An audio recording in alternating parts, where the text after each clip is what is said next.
প্রিয় দর্শক, আমি আজ চলে আসলাম চিতলমারী উপজেলার চিত্রা নদীর পাড়ে। চিত্রা নদীর পাড় থেকে আমি আশিস মণ্ডল। চিত্রা নদীর পাড়ে এখন জোয়ারে থই থই করছে। দেখুন, রাজহাঁসগুলো স্নান করে তাদের গন্তব্যে চলে যাচ্ছে। রাজহাঁসগুলো সবগুলো সাদা, একটা রাজহাঁস একটু হালকা রঙের। তো যাই হোক, রাজহাঁসগুলো দেখতে খুবই সুন্দর। আমার মনে হয় এই রাজহাঁসগুলো যে পালন করে সে খুব শৌখিনত্বের লোক। এরকম নদীর পাড়ে রাস্তার পাশে রাজহাঁস দেখতে ভালো লাগে। দেখা যাক, এক ভাই আসছে, ভাইটি কি বলে। দাদা, এই রাজহাঁসগুলো কাদের? মালিক হচ্ছে আশিস মণ্ডল। পুরো এক পালাস আশিস মণ্ডল রাজহাঁস পালিছে। আপনারা যারা রাজহাঁস কেনার ইচ্ছুক, আশিস মণ্ডলের সাথে যোগাযোগ করলেই রাজহাঁস পেয়ে যাবেন।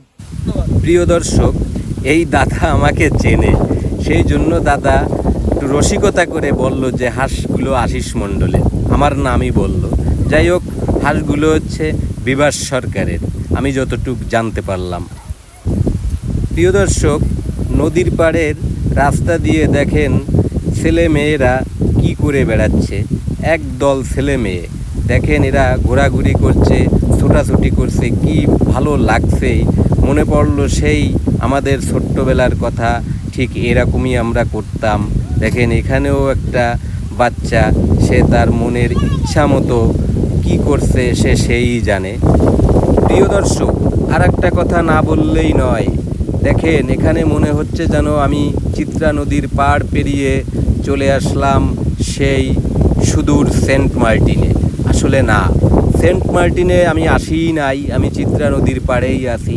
চিত্রা নদীর পাড়ের কিছু পরিবেশ দেখেন, এখানে নারকেল গাছগুলো দেখেই মনে হচ্ছে যে এটা সেন্ট মার্টিনের নারকেল গাছ, এবং তার ব্যাকগ্রাউন্ডে দেখেন নীল আকাশ, সাদা মেঘ, কি অপূর্ব এক নান্দনিক ব্যাপার।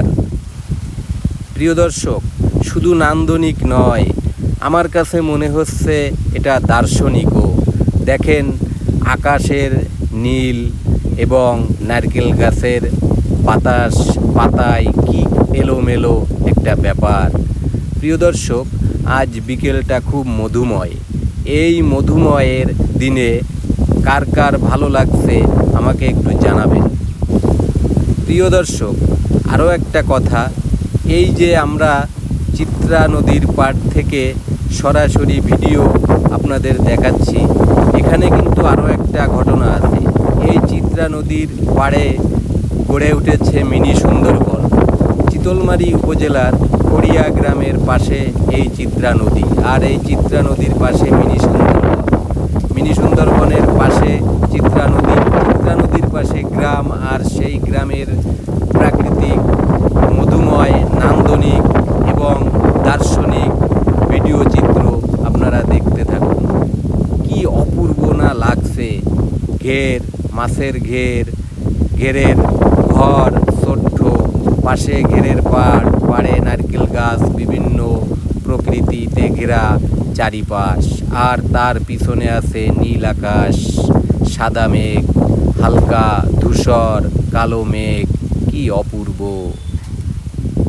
বন্ধুরা দেখেন মিনি সুন্দরবনের চিত্র, নারকেল গাছ এর পাশাপাশি কেওড়া গাছ, ওড়া গাছ, গোল গাছ, তার ফাঁকে সূর্য উঁকি মারছে, নীল আকাশ, সাদা মেঘ, অপূর্ব এক নান্দনিক লীলাভূমি।